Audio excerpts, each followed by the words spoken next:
Hello.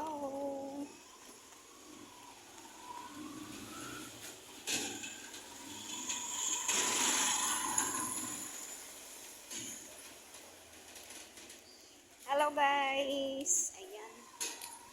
Dito naman ako naglakwat siya. Naglakwat siya si Lisa.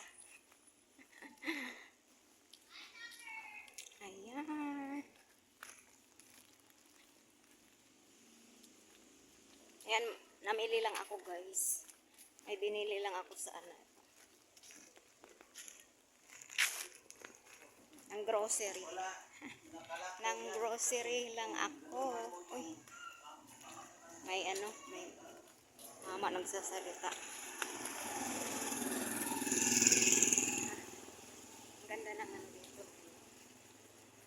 Ayan.